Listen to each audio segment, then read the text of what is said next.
Hello नमस्कार दोस्तों, study point 9 पे आप सभी का हार्दिक स्वागत है।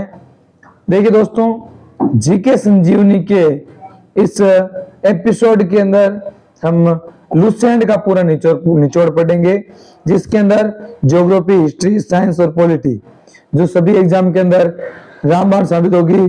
तो बिना देरी किए सेशन को लाइक कीजिए और ज्यादा से ज्यादा दोस्तों के साथ शेयर कीजिए, ठीक है ना। तो सेशन की शुरुआत करते हैं। चलो सेशन की शुरुआत करते हैं। सेशन के अंदर आज हम पाचन तंत्र पढ़ेंगे साइंस के अंदर। और पाचन तंत्र के अंदर देखिए, पाचन तंत्र किसे कहते हैं? पाचन तंत्र कहते हैं भोजन के अणुओं को अंतर्ग्रहण करना। मतलब अंतर्ग्रहण मतलब मुख के अंदर लेना भोजन को और उसके छोटे छोटे अणुओं में बांटना, और उसके बाद अवशोषण होकर स्वांगीकरण की क्रिया करती है।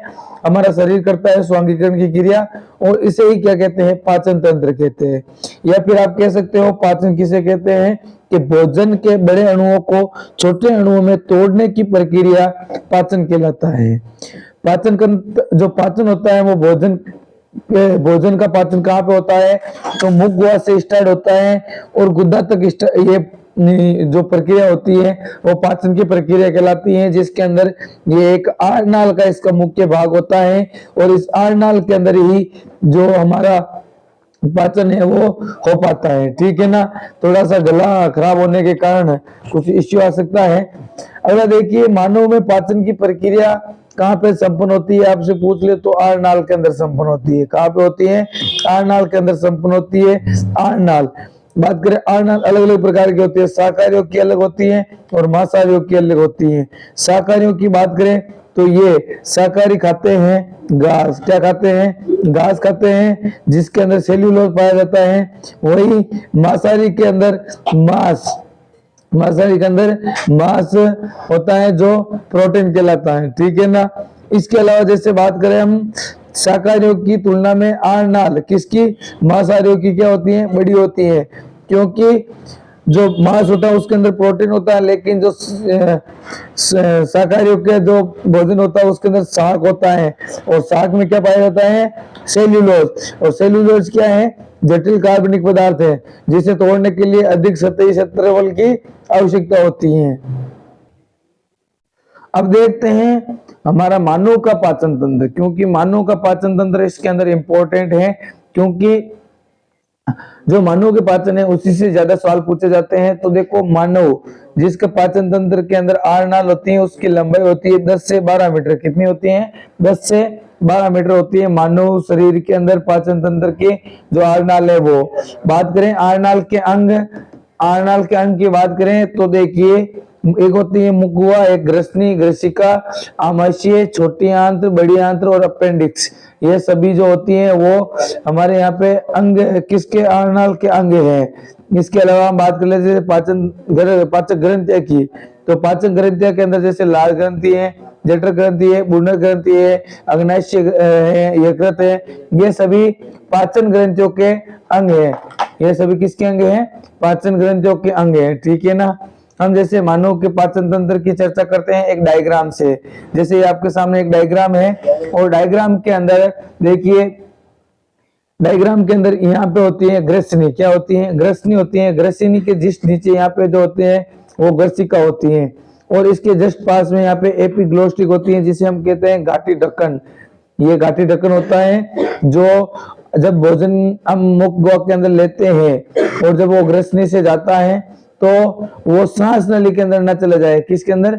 सांस नली के अंदर ना चला जाए, इसलिए यहाँ पे एक ढक्कन होता है। जब हम सांस लेते हैं तब या भोजन के जो भोजन वाली नली है उसके ऊपर ढक्कन लग जाता है, और जब हम कुछ खाते हैं या फिर भोजन ग्रहण करते हैं तो ये ढक्कन कहाँ पे लग जाता है? जो हमारे यहाँ पे श्वसन नली होती है उसके ऊपर ढक्कन लग जाता है। उसके बाद यहाँ पे आता है आमाशय। क्या आता है? आमाशय। यह है आमाशय, इसे हम कहते हैं पेट। क्या कहते हैं? पेट इसे ही कहते हैं, ठीक है। इसके बाद यहाँ पे थोड़े से आगे चलते हैं तो यहाँ पे आता है अग्नाशय। क्या होता है? अग्नाशय, जहां से अग्नाशय रस निकलता है, ठीक है ना। इसके अलावा हम थोड़े से और नीचे आते हैं तो इधर हमें मिलता है यकृत। क्या कहते हैं?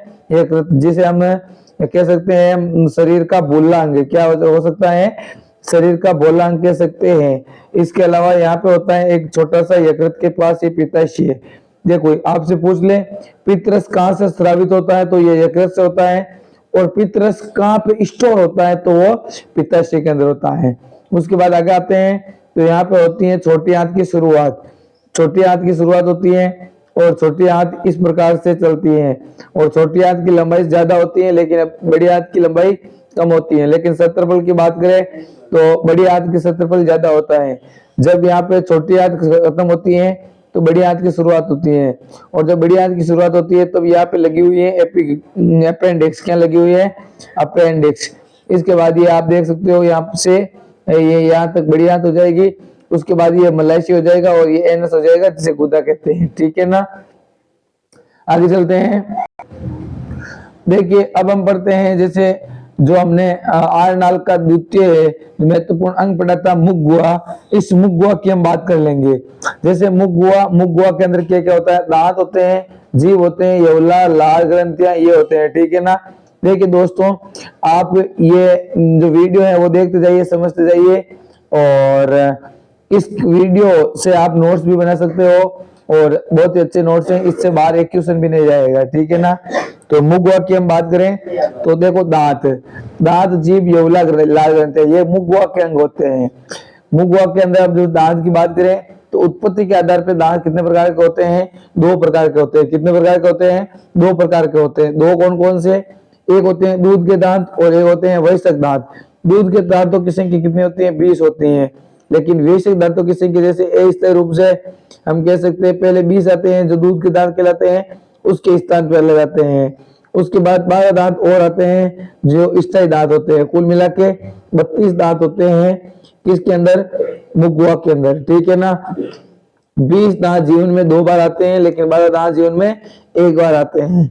संरचना व कार्य के आधार पर दांतों के प्रकार कितने होते हैं? 4 प्रकार होते हैं। कितने प्रकार होते हैं? 4 प्रकार होते हैं। 4 कौन कौन से होते हैं? एक होते हैं इंसाइजर, केनाइन, प्रीमोलर और मोलर। ये 4 प्रकार के होते हैं। Incisor, canine, premolar, molar. Incisor जिसे हम कहते हैं कर्तनक, केनाइन जिसे हम कहते हैं रदनक, प्रीमोलर जिसे हम कहते हैं अग्र चवर्णक और मोलर जिसे हम कहते हैं चवर्णक। इंसाइजर की बात करें तो कितनी होती है संख्या? 8 ऊपरले जबड़े में होती है और 8 ही जो जस्ट निचले वाले जबड़े के अंदर होती हैं। और इनका कार्य क्या होता है? देखो के से आप याद रखो काटना, कर्तनक काटना, कर्तनक काटना, इंसाइजर काटना। केनाइन की बात करें तो रदनक। क्या होता है? रदनक का मतलब होता है इसके अंदर ऊपर की ओर जबड़ा होता है उसके अंदर 4 दांत और नीचे वाले जबड़े के अंदर 4 दांत। रदनक की बात करें तो रे से आप याद रख सकते हो चीरना, रे से रे यहाँ पे चीरना फाड़ना आप याद रख सकते हो। प्रीमोलर की बात करें अगर चवर्णक की तो इन्हीं की संख्या 8 होती है। और इधर देखो यहाँ पे ये हो जाएंगे बड़े वाले के वयस्क के दांत ये वाले और ये हो जाएंगे दूध के दांत। सॉरी यहाँ पे हम थोड़ा सा मिस कर गए। देखो 8 दांत मतलब 4 ऊपरी जबड़े के अंदर 4 निचले जबड़े के अंदर। यहाँ पे केनाइन की बात करें 2 ऊपरी जबड़े के अंदर 2 निचले जबड़े के अंदर। प्रीमोलर की बात करें तो 4 ऊपरी जबड़े में और 4 ही निचले जबड़े में। मोलर की बात करें तो 12 है और 6 ऊपरी जबड़े के अंदर और 6 निचले जबड़े के अंदर। इंसाइजर कर्तनक की बात करें तो 8 है बच्चों के अंदर और केनाइन 4 होते हैं। प्रीमोलर 0 होते हैं, प्रीमोलर होते ही नहीं है बच्चों के अंदर। मोलर के अंदर बात करें तो 8 होते हैं और इनका अलग अलग कार्य होता है। जैसे इंसाइजर का कार्य होता है काटने का, केनाइन का कार्य होता है चीरना पाटने का, प्रीमोलर का कार्य होता है चबाने का, मोलर का कार्य होता है चबाने का। ये आप डायग्राम आपकी अपनी कॉपी के अंदर बना लो, स्क्रीनशॉट ले लो। ठीक है। इसके अलावा हम बात करें जैसे वयस्क दांत सूत्र और दूध के दांत सूत्र। जैसे वयस्क दांतों का सूत्र की बात करें तो आप इस प्रकार से याद रख सकते हो 21-23 21-23 21-23 ऊपरी जबड़े के अंदर 21-23 ही निचले जबड़े के अंदर। और जैसे जबड़ा क्या होता है? डबल होता है, इधर ही होता है इधर ही होता है तो इंटू 2 कर दिया। इधर वाले जबड़े के अंदर ये दांत होते हैं उससे इंटू 2 हो जाएंगे। दूध के दांत की बात करें तो एक सूत्र है 21-02 इंटू 2। ठीक है ना, ये आपको ध्यान में रखना है। देखो छोटे बच्चों में सबसे पहले कौन से दांत आते हैं? छोटे बच्चों के अंदर सबसे पहले कौन से दांत आते हैं? तो आपको ध्यान में होना चाहिए, छोटे बच्चों के अंदर सबसे पहले इनसाइजर दांत आते हैं। जैसे हम कहते हैं बच्चा यहाँ पे काट, तो वो क्या करता है, आगे वाले दांतों से क्या करता है, काटता है, ठीक है ना। तो सबसे पहले इनसाइजर आते हैं। कौन से दांत आते हैं? इनसाइजर, वो ऐसे काटने लग जाता है, ठीक है ना। बच्चों में प्रीमोलर दांत नहीं पाए जाते हैं, बच्चों के अंदर प्रीमोलर के दांत नहीं पाए जाते हैं। शेर में सर्वाधिक विकसित दांत होता है कैनाइन। कौन से? कैनाइन, क्योंकि उसको काम क्या होता है, चीरने फाड़ने का काम होता है। क्या होता है? चीरने फाड़ने का काम होता है। और चूहा दांतों की लंबाई मेंटेन करने के लिए वस्तु को कुतरता है। चूहा, जैसे चूहा क्या करता है, ऐसे ऐसे, जैसे हमारा कोई वस्त्र है तो उसको काट दिया, कपड़े हैं उनको काट दिया, ठीक है ना। जैसे कोई भी वस्तु हमने रख दी और उसको क्या कर देता है, काट देता है, क्योंकि उसके दांत हैं वो क्या होता है, लगातार बढ़ते रहते हैं। और लगातार बढ़ने के कारण उसको क्या होता है कि जैसे ये जबड़ा होता है तो ये बढ़ते रहते हैं, यदि वो नहीं काटे तो इस प्रकार से जबड़े के अंदर घुस जाते हैं दांत, ठीक है ना। इसलिए वो क्या करता है, इनको काटता रहता है और ऐसे ऐसे करते हैं वो काट लेता है, ठीक है ना। और दांतों का अध्ययन क्या कहलाता है? दांतों का अध्ययन कहलाता है ओडेंटोलॉजी। लेकिन जो दांतों के डॉक्टर होते हैं उन्हें कहते हैं ओडेंटोलॉजिस्ट। क्या कहते हैं? ओडेंटोलॉजिस्ट कहते हैं, ठीक है ना। ये आपको ध्यान में रखना है। दांतों का अध्ययन ओडेंटोलॉजी, दांतों का डॉक्टर ओडेंटोलॉजिस्ट। आज के जो अभी जो एग्जाम चल रहे हैं उसके अंदर, जैसे अभी जो आने वाले एग्जाम है उनके अंदर क्या है, ट्रेंड चेंज हो चुका है। जैसे यहाँ पे दांतों का अध्ययन पूछे और ओडोंटोलॉजिस्ट भी देगा, ओडोंटोलॉजी भी देगा, ठीक है ना। देखो दांतों में दो आवरण पाए जाते हैं। कितने आवरण? दो आवरण। कौन कौन से? एक तो पाया जाता है इनेमल। क्या पाया जाता है? इनेमल। देखो इनेमल के अंदर क्या होता है, दांतों पे जो सफेद आवरण पाया जाता है उसे कहते हैं इनेमल। जैसे दांत है, ये दांत है, दांत के ऊपर जो भाग होता है टोपी उसे कहते हैं, ठीक है ना। वो किसकी बनी होती है? वो बनी होती है इनेमल की। इनेमल मानव शरीर का सबसे कठोर भाग है। मानव शरीर का सबसे कठोर भाग इनेमल ही है। जैसे यहीं पे मुख के अंदर ये पाई जाती है हड्डी, और वो हड्डी सबसे मजबूत हड्डी है, ठीक है ना। देखिए क्योंकि CaCO3 कैल्शियम कार्बोनेट व CaPO4 कैल्शियम फास्फोरस से मिलकर बना होता है। किससे बना होता है? कैल्शियम कार्बोनेट व कैल्शियम फास्फोक्साइड, ठीक है ना। देखो आगे देखते हैं, इनेमल की निचली परत डेंटिल कहलाती है। इनेमल की जो निचली परत होती है उसे क्या कहते हैं? देखो डेंटिन। देखो ये होता है इनेमल का आवरण। क्या होता है? ये होता है इनेमल का आवरण। जस्ट इसके नीचे यहाँ पे होता है